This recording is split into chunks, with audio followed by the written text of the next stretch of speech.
সম্মানীয় ব্যক্তিগণ এবং এখানে উপস্থিত শ্রদ্ধেয় শ্রদ্ধেয়া শিক্ষক শিক্ষিকারাও অন্যান্য কর্মকর্তাগণ সকলকে আমার প্রীতি শুভেচ্ছা নমস্কার জানাই। আজকে আসলে সারদা মায়ের জন্মতিথি উৎসব, সেই জন্যে আজকে এখানে উপস্থিত হওয়া যাবে না। আমি জানিয়ে দিচ্ছিলাম যে আমি থাকতে পারবো না আজকের দিনে, কিন্তু সকলকে একবার কি হলো যে কোনো সময়ে যদি একবারকে আসতে চেষ্টা করবো। তো আমি যাচ্ছি আরেকটা স্কুলে যাচ্ছি, শ্রীনগরের একটা জায়গায়, শ্রীনগর ওখানে আসবো। দুটো জায়গা কমপ্লিট করে জয়রামবাড়ি আসবো, এটা 3 নম্বর। এরপর 4 নম্বর হচ্ছে শ্রীনগর আসবো। আমি যদি এইটা আজকের ডেটে না হয় অন্য ডেটে হতো, আমি যদি প্রথম থেকে আপনাদের সঙ্গে থাকতে পারতাম, সবকিছু শুনতে পেতাম, তাহলে আমার নিজেরও ভালো লাগতো, আমি সন্তুষ্ট হতাম। রামকৃষ্ণদেব বলছেন, যাবৎ বাঁচি তাবৎ শিখি। আমাদের শেখার কোনো শেষ নেই, সবসময় আমরা শিখতে পারি, শেখা দরকার। মানুষের জিজ্ঞাসারও শেষ নেই। দেখবো এবার জগৎটাকে কেমন করে ঘুরছে মানুষ, যুগান্তরে ঘুরতে পারে। এই ছোটবেলায় পড়েছি, এখানে যে একটা খালি ঠোঁয়া, খালি একটা খবর কাগজের ঠোঁয়া এখানে রেখে দিয়ে চলে যায়। দূর থেকে লক্ষ্য করবেন, দেখবেন যে কেউ আসবে একবার দেখবে কে। এই কৌতূহল, কিউরিওসিটি, এটাই মানুষকে এগিয়ে নিয়ে যাচ্ছে। বাচ্চা ছেলে ছোটবেলা থেকে জিজ্ঞাসা করছে, মা ওটা কি ডাকছে? বলো বিড়াল ডাকছে। কেন ডাকছে? বলো অনেকক্ষণ হয়তো খিদে পেয়ে যেতে ডাকছে। কেন খিদে পেয়েছে? বললো মা খেতে দেয়। কেন খেতে দেয়নি? তুই থাম, তারপরে আমি চুপ করি। কিন্তু এই প্রশ্ন চলতেই থাকে। কেন মানুষ জানতে চায়? তার কারণ মানুষ নিজেই হচ্ছে চিৎ স্বরূপ, চৈতন্য স্বরূপ, জ্ঞান স্বরূপ, ব্রহ্ম স্বরূপ। তার ভিতরেই সেই সর্বতত্ত্ব আছে, সেই জ্ঞান আছে। সেই জন্য সে অজ্ঞান হয়ে থাকতে চায় না, মূর্খ হয়ে থাকতে চায় না। সুতরাং আমাদের মধ্যে সেটা আছে, শুধুমাত্র কভার হয়ে আছে।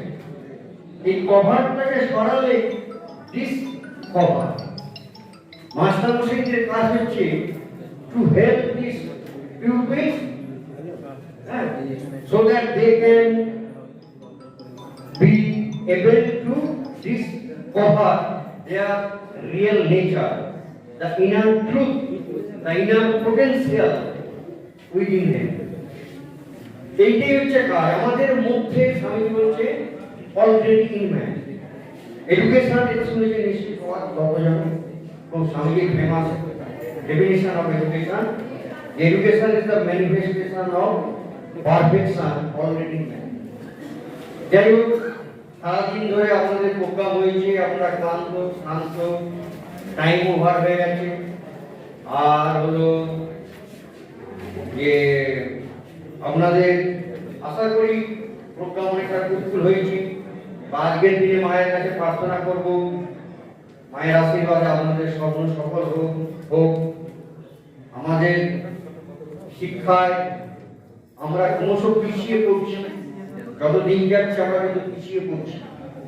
ভারতবর্ষ শিক্ষায় একদিন জগৎকে পথ দেখিয়েছে। সমস্ত দেশ বিদেশের ব্রিলিয়ান্ট স্টুডেন্টরা আমাদের ভারতে পড়াশোনা করার জন্য আসতো। এখানে আমাদের ইউনিভার্সিটিতে চান্স পেয়ে তারা তাদের বাড়ির লোকেরা নিজেদেরকে ধন্য মনে করে। আমাদের নালন্দায় তক্ষশিলায় চান্স পাওয়ার জন্য ফরেনারদের মধ্যে ঘুরোঘুরি করে যেত। পিথাগোরাস আমাদের দেশে এসে পড়াশোনা করেছিলেন, যার প্রবাদ তো আমরা পড়ি, পিথাগোরাস থিওরেম। তিনি আমাদের দেশে ছাত্র ছিলেন। আর বহু এখন বলতে গেলে টাইম চলে যাবে, এই চঞ্চল অবস্থা হবে না। সেখান থেকে আমি দেখাতে পারি যে আমাদের দেশে এসে শিখে তারা ওদের নামে চালিয়ে বহু কিছু জিনিস করেছে, বহু জিনিস যেগুলো অ্যাকচুয়ালি আমাদের দেশে তারা শিখেছিল। যেমন আমরা জানি যে ফরেন নিউট্রাল সূত্র কার আবিষ্কার? ল্যাভাসিয়ের। ভুল কথা। ফরেন নিউট্রাল সূত্র 8,000 বছর আগে, অন্তত তার 8,000 বছর আগে শ্রীকৃষ্ণ বলেছে। হরেনিত্রা সূত্র বলছে শূন্য থেকে কোনো কিছুকে সৃষ্টি করা যায় না, কোনো কিছুকে ধ্বংস করে শূন্যে বুঝিয়ে দেওয়া যায় না, আছে কেবল রূপান্তর। গীতায় শ্রীকৃষ্ণ বলছেন না শত বিদ্যতে ভাব, না ভাব বিদ্যতে শত ইত্যাদি। Nothing can be created from vacuum, nor can be destroyed in vacuum. It is only transformation. The sum total of mass and energy in the universe is always constant. এই সব আবিষ্কার আমাদের দেশে এগুলো হয়েছে উপরে। আমরা বলছি যে এখন আবিষ্কার করেছে কে? ডাল্টন। আবিষ্কার করেছে কোনা, বহু আগে। রেডিও আবিষ্কার করেছে যেমন মার্কনি না গাছের আবিষ্কার করেছে আমরাই ছিলাম এগিয়ে, পথ দেখাতাম। ভারত ছিল জগৎগুরু বিষ্ণুগুরু। কিন্তু আজকে আমাদের বাড়ির ছেলেমেয়েরা বিদেশে পড়বার জন্য ছুটছে, এবং যা ছুটছে নয় কে সেখানে থেকে যাচ্ছে, আমাদের দেশকে, তার বাবাকে, মাকে সব ভুলে যাচ্ছে।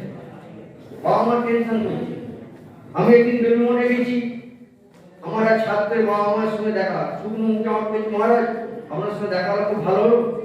ফোনটা কি বলছে, আপনার ছাত্রের বলুন যেন ভারতে যেন ফিরে আসে। সে আমার খুব প্রিয় ছাত্র ছিল, সে পরে পোস্ট ডক্টরেট করছে।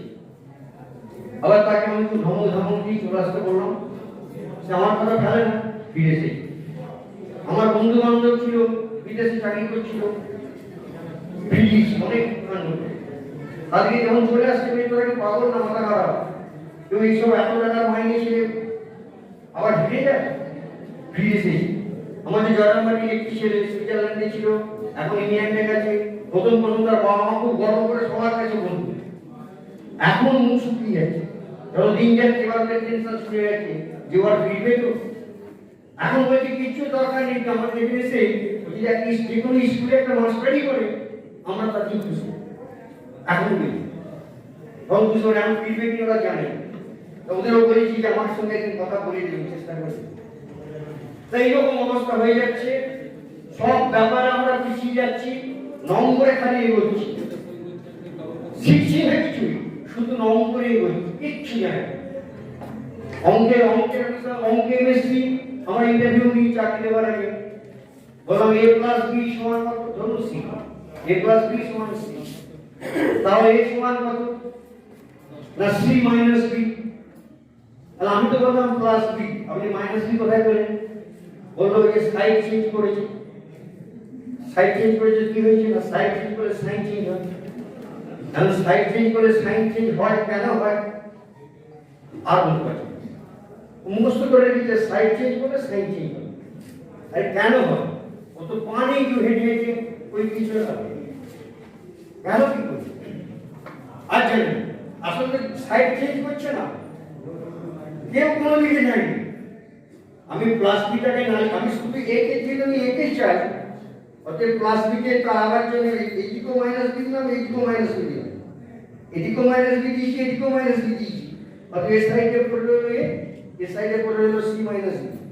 ও হেঁটে হেঁটেও যায়নি, আর সাইড চেঞ্জ করে সাইন চেঞ্জ হওয়া বাজে কথা, যুক্তিকে জানি। যদি জিজ্ঞাসা করি a টু দি পাওয়ার 0 সমান কত, বলছে 1। এই বলছে প্রমাণ করুন, কি করে হচ্ছে আপনার কাছে? এরকম প্রচুর।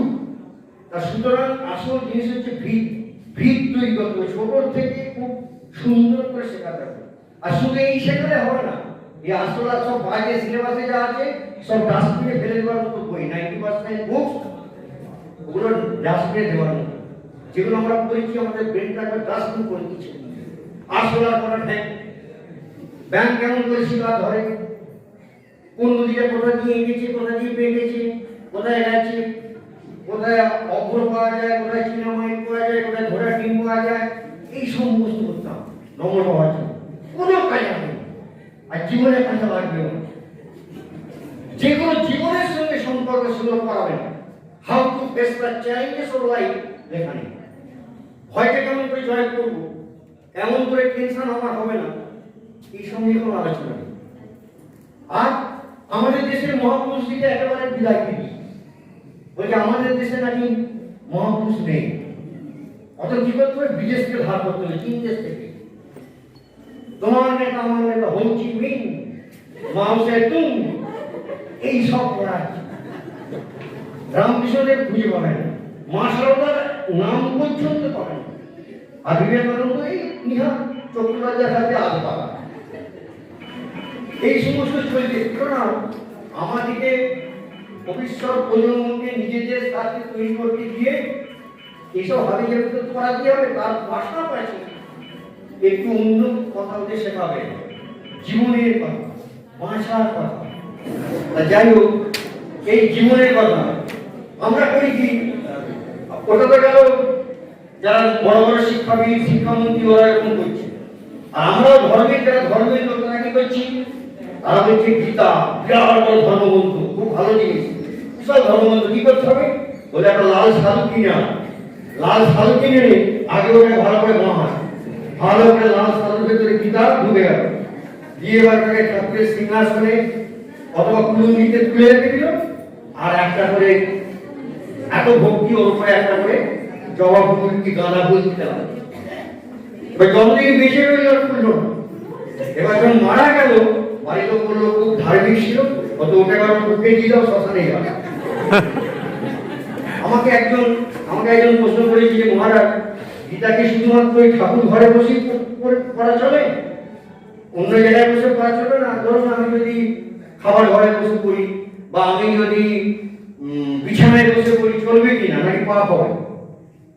এখন শুনুন, পাপ প্রচুর হয়ে গেছে অনেক, পুণ্য যদি করতে আমার কথা শুনুন, গীতাটা তো করতে হবে, যে বলছে বুঝতে হবে। ওকে লাল সাধু দিয়ে মুড়ে দিয়ে লোকের ফুল চাপিয়ে দিলাম। আইনস্টাইন বলছেন, আইনস্টাইন যে আমি যত আবিষ্কার করেছি তার পিছনে আছে গীতা। আমি ওখান থেকে তুলে নিতাম, ওখান থেকে সংকেত পেতাম, তাই থেকে আমি আমার নামে চালিয়েছি। গীতা থেকে আমি পেয়েছি। জার্মান ফিলোসফার শোপেনহাওয়ার বলছেন যে মরবার সময় আমার সঙ্গে যেন গীতা যায়, কেন বলছে আমি যখনই দুঃখ পেতাম গীতা খুলতাম, আমার দুঃখ কেড়ে যেত, ভয় পেতাম গীতা খুলতাম, সাহস পেতাম। আমাকে সাহস দিয়েছে, সান্ত্বনা দিয়েছে সারা জীবন। অতএব আমি চাই আমার সঙ্গে সঙ্গে যা। বিদেশিরা নিল যে আমাদের দেশে বলা হলো যে জাতীয় ফুল আছে পদ্ম, জাতীয় ফল আছে আম, জাতীয় পশু আছে বাঘ, জাতীয় খেলা সব আছে, তাহলে একটা জাতীয় বই থাক, জাতীয় পুস্তক থাক। বলো সারা বিশ্বের সব থেকে প্রাচীন সর্বজনক রাজ্য, সব থেকে বেশি ভাষায় অনুদিত, অতএব গীতাটা হোক ভারতবর্ষের জাতীয় গ্রন্থ। সব এই করে যে কি ভয়ানক প্রস্তাব, নৈবচ কারা করলো? মুসলমানরা মোটেই নয়, খ্রিস্টানরা ভর্তি করেছিল না, বৌদ্ধরা না, হিন্দুরা ভর্তি করেছে। আপত্তি কিন্তু হিন্দুরাই করছে যে না, ওটা ধর্মগ্রন্থ, ওটাকে কখনো জাতীয় পুস্তক করা চলে না। মূর্খরা জানে না যে ওটা জীবন বিজ্ঞান, life science, how to live in this world in a better way. মাথা উঁচু করে এমন করে ডাঁটে ভাষা করে শেখানো হয়েছে। কৃষ্ণের ধর্মটা কি বলছে? মারো। অর্জুন বলছে মারতে হবে, সব কেউ ওই বিশ্ব আমার পিতামহ কোলে পিঠে বড় হয়েছে, মানুষ কি করে মারবো? দ্রোণাচার্য আমার অস্ত্র গুরু, ওনাকে আমি কি করে মারবো? কৃপাচার্য আমাদের ফ্যামিলি গুরুদে, ওনাকে আমি কি করে মারবো? আর দুর্যোধনরা জগৎপাচার্য আমাদের তো ভয়। সুতরাং এত মানুষকে মেরে রক্তের বন্যা বইয়ে আমার রাজা হয়ে আমাদের দরকার নেই, তাকে ভিক্ষা করে শুরু করে। তো ভালো ভালো বলছিল। কৃষ্ণ কি করলো? কৃষ্ণ রেগে গিয়ে ওকে গালাগাল দিল, জ্বর কি না বেড়া দিলে না, মেয়ে ছেলেগুলো বলতে গেল নৈকট্যের যুবপদ্ধতি ক্ষুদ্রম হৃদয় করল তত্ত্ব দৃশ্য করল। গীতার প্রথমেই একবারে কৃষ্ণ এখন বলে এটা তোমার ধর্ম নয়, এটা তোমার দুর্বল। আসলে তুমি ভয় পেয়েছো, তুমি মনে করছো ধর্মের কথা বলছি, আমি তো দেখছি তোমার টেনশন হয়েছে। কি করে বুঝলে? গান্ধীবং সংসদে হস্তা, হাতটা এমন কাঁপছে, তো টেনশন হলে এবার কাঁপবে। গান্ধীটা বসে পড়ে গেল, তৎজৈব পরিদর্শকে ফুলফুল করে ভাঙ হচ্ছে। অঙ্গ পরীক্ষা হলে দেখবে ছেলেমেয়েরা ভাঙবে, টেনশন ওই জন্য হচ্ছে। কৃষ্ণ বুঝতে পেরে গেছে কেউ ভয় পেয়ে, সেই জন্য বললে যে তুমি ওঠো, যুদ্ধ করো। কেমন করে? মামনুষ্মন অরবি যুদ্ধ, জীবনে আমাদের যুদ্ধ করতে হবে, সমস্ত যুদ্ধ মানে কর্তব্য, ডিউটি। পুজো কাকে বলে?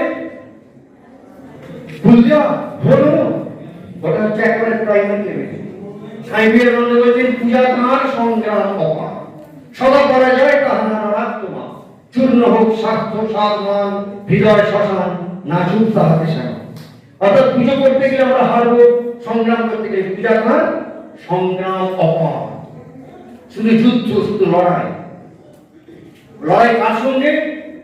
Within and without. বাইরের শত্রুর সঙ্গে, ভেতরে ছটা শত্রু আছে ষড়রিপু, তাদের সঙ্গে, নিজের মনের সঙ্গে এই যুদ্ধ চলবে। এই যুদ্ধটাই পুজো, এই যুদ্ধটাই সাধনা।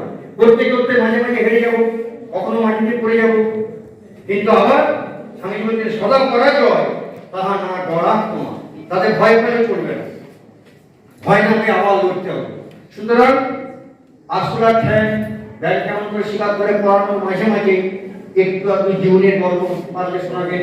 বিশেষ করে স্বামীজিকে যদি ছোটবেলা থেকে ধরিয়ে দেওয়া যায়, তাহলে অন্য ধাতুতে তৈরি হবে। ভয় কাকে বলে জানবে না, টেনশন কাকে বলে জানবে না, ডিপ্রেশন কাকে বলে জানবে না, বেকারত্বকে ভয় পাবে না। সে জীবনের শীতে একটা দাঁড়াবেই দাঁড়াবে। স্বামীজি যেটা চেয়েছিলেন যে একটা দাগ রেখে যাও, দাগ রেখে যাবে। সবাই ভালো থাকুন এই বলে বক্তব্য শেষ করছি।